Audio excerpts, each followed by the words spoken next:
Para falar sobre física, no conceito aqui abordado, nós vamos começar pelo átomo, um conceito praticamente conhecido por todos.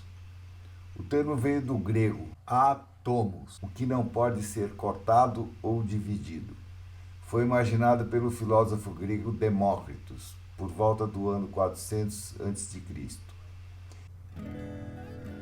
O átomo é composto por um núcleo que contém prótons e nêutrons e uma nuvem de elétrons ao redor deste núcleo.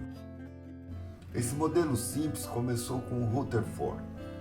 Rutherford realizou o famoso experimento dirigindo um feixe de partículas alfa, 2 prótons e 2 nêutrons, que são o núcleo de hélio, que são emitidos naturalmente por elementos radioativos como urânio, tório e rádio, contra uma folha fina de ouro.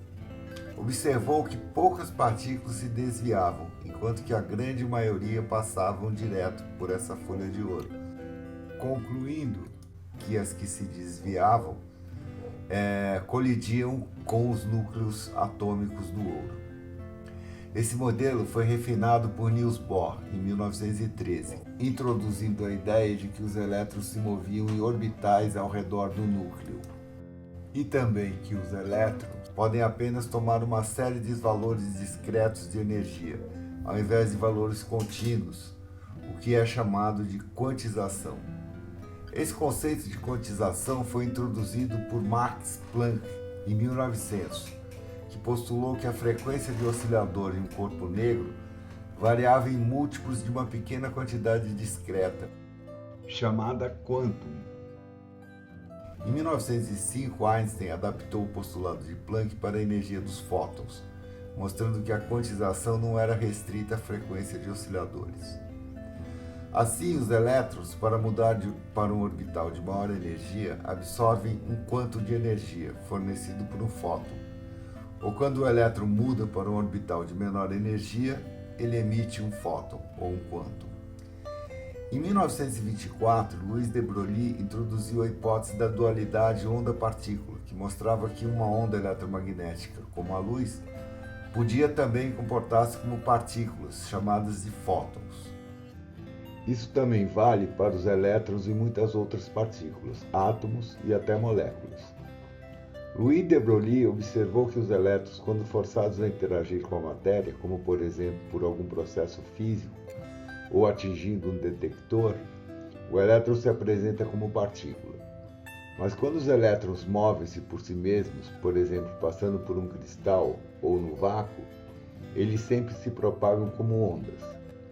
Esta descoberta destruiu o modelo de Bohr no que se refere aos elétrons moverem-se apenas como partículas em orbitais definidos pelo seu nível de energia. Era necessária uma nova teoria onde os elétrons poderiam ser partículas ou ondas, o que não é suportado pela física clássica. Schrödinger propôs a solução com a sua equação de onda, mais tarde chamada equação de Schrödinger, que é a equação básica a partir da qual a mecânica quântica foi construída. Esta equação pode analisar as propriedades de uma partícula ou um átomo, tais como massa e carga, e prever a posição provável dela. Schrödinger introduziu o conceito de ondas de probabilidade que permitem calcular as probabilidades de onde o elétron poderá ser encontrado. Schrödinger também calculou as probabilidades de onde o elétron poderia ser encontrado em um átomo de hidrogênio. O resultado tomou formas geométricas de bolhas com diferentes formatos, dependendo da quantidade de energia do elétron, que caracteriza o que chamamos de seu orbital. Esta figura é a primeira observação direta do orbital de elétrons de um átomo, a função de onda real de um átomo. Para capturar a imagem, os pesquisadores utilizaram um novo microscópio quântico, um novo dispositivo incrível que literalmente permite aos cientistas olhar para o reino quântico. Muitas vezes as bolhas não estão conectadas no resultado da equação. Existem regiões fora das bolhas, onde o elétron não pode ser encontrado. Surge então a pergunta: como pode o elétron passar de uma bolha para outra? Isso levou a uma discussão de muitos anos entre os físicos, durante a qual Einstein disse a sua famosa frase: Deus não joga dados com o universo. Foram então calculados os orbitais de probabilidades para outros átomos, porém sempre compatíveis com o que se encontrou no hidrogênio. A superposição de orbitais de dois elétrons diferentes, que se repelem naturalmente por ter a mesma carga, levou a distorções nas bolhas combinadas. Existe uma grande dificuldade matemática para calcular esses orbitais. Essa descoberta na mecânica quântica permitiu a ligação da física com a química, o que levou a uma verdadeira revolução de descobertas, como desenhos de moléculas, lasers, combustíveis para foguetes, transistores, diodos e computadores, monitores de cristal líquido, fotodiodos, ressonância magnética, microscópios eletrônicos e muitas outras. O princípio de Werner Heisenberg é um dos princípios fundamentais da mecânica quântica, mais difícil de imaginar ou entender sem a matemática, como muitos outros fenômenos quânticos.